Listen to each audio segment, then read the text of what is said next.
புசிப்புக்கு நல்லதும் பார்வைக்கு. அப்ப என்ன அப்படின்னா, அவருடைய சிந்தனையில ஒரு சந்தேகத்தை, ஒரு கலைய விதைச்சிட்டான். அல்லேலூயா. நல்லா கவனிங்க. ஆமென். எப்படி நம்ம மேல இருக்கிற அபிஷேகத்தை, நம்ம மேல இருக்கிற அந்த தெய்வ பிரசனத்தை பிசாசு இலக்க வைக்கிறான் அப்படின்னா, நம்முடைய சிந்தனையை தான் அவன் டார்கெட் பண்ணுவான். அல்லேலூயா. இப்ப என்ன அப்படின்னா, ஆமென் ஸ்தோத்திரம். இப்ப அவருடைய சிந்தனையில ஒரு குழப்பத்தை விட்டுட்டான். என்ன? ஒரு சந்தேகத்தை கொடுத்துட்டான்.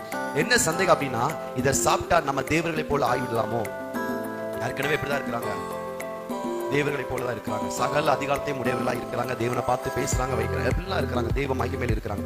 இப்போ அவளுடைய சிந்தனையில அந்த சந்தேகம் வந்த உடனே, அவன் அந்த சந்தேகம் வந்த உடனே இப்ப என்ன செஞ்சிட்டா அப்படின்னா, அந்த பழத்தை பறித்து புசித்து தன் புருஷனுக்கும் என்ன செஞ்சா சொல்லுங்க, கொடுத்தான்.